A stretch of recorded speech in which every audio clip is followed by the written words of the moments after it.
Hey everyone, it's KirbyFan95 here. Today I'm going to be counting down my least favourite final boss battles. Boss battles are one of my favourite aspects to a video game, and final bosses in particular can be a great wrap up to a game, and in some cases it might even make my experience with the game that much better when they're done right. Today we'll be looking at the final boss battles that didn't quite accomplish that. Now for some restrictions. One per franchise rule is in effect, and as the title implies, only bosses fought at the end of a game or the story route of a game apply. With that said, let's get started.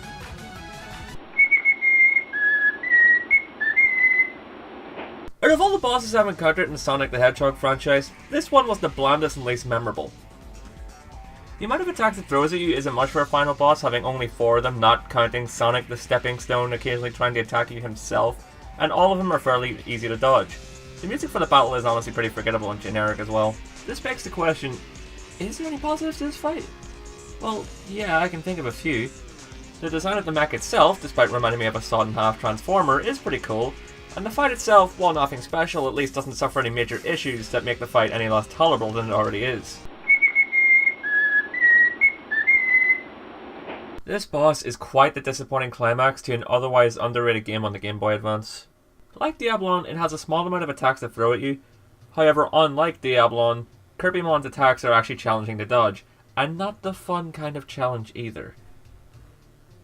Unless you know the safe spots in the arena and certain exploits you can use to exploit this boss battle, but that's not really a test of your skill, that's more of a test of memorization and patience.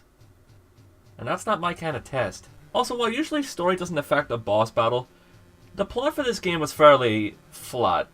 The reason you fight this boss to begin with boils down to stop the big bad Digimon from doing stuff.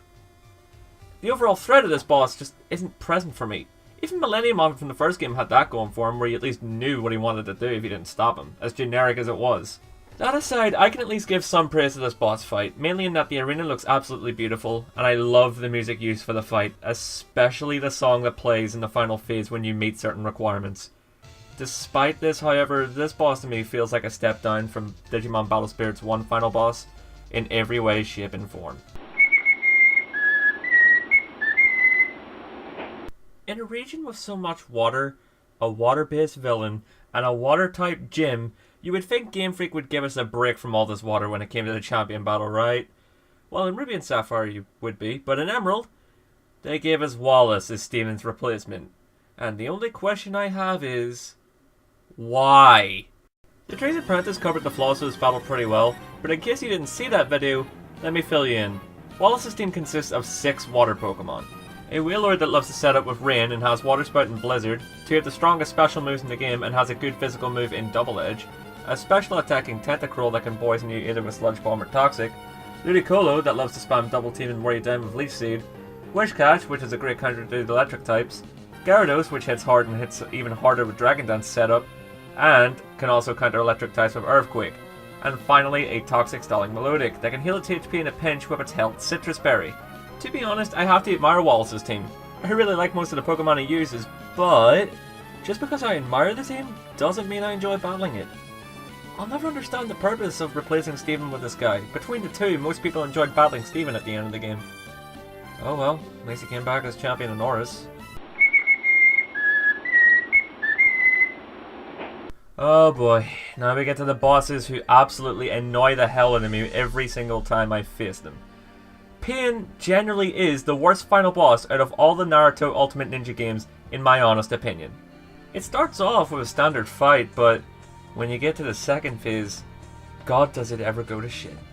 The second phase of this fight starts with a half awesome, half stupid looking series of quick time events, and then Naruto transforms with the power of the Ninetales, and God, the controls for this section are so slippery it's a chore. Not to mention the sections where you need to rapidly fire energy shots at Pain while he's gathering huge amounts of rock to throw at you, how pleasant that feels for your thumb. I didn't enjoy this in Orochimaru's fight, and I especially don't enjoy it here. Thankfully, at least Obito and Kage were better fights in the sequels. Fuck this boss, it's the worst. Moving on. Alright, I'll explain why this boss is so bad, because apparently, according to my lawyer, I have to. I mean, where do I even start with this? How about the fact that its attacks can be borderline unfair, coming at you with different ones ranging from Bats' projectiles, which are annoying, Meta rolling attacks that hit you multiple times and makes it impossible to damage him in the process. And he's even able to cause spikes to emerge from the floor at you. Fun. Also, can we take a moment to appreciate the fact that damaging this thing requires hitting him from behind or comboing him into the air? That's always a fun time. No, it's really not. I know it's difficult to make a good fighting game boss, but Virtua Fighter managed it after the second game. Hell, previous Tekken games did it with Devil and Hayachi. Overall, this boss is frustrating, unfair, and just not fun in the slightest. Fuck this boss. And this time, I'm not even parroting anyone here. I genuinely mean that. Fuck this boss. Well, there you guys have it. My first vocal countdown ever at this point. And, you know, I enjoyed making it. I hope you guys enjoyed watching it. This topic was pretty close to my heart, honestly. All constructive criticism is going to be welcome here at this point. So if you have any feedback you'd like to give, feel free to give it. You know, might make this next video of mine just a tad bit more competent. Anyway, this has been KermyFan95, signing off.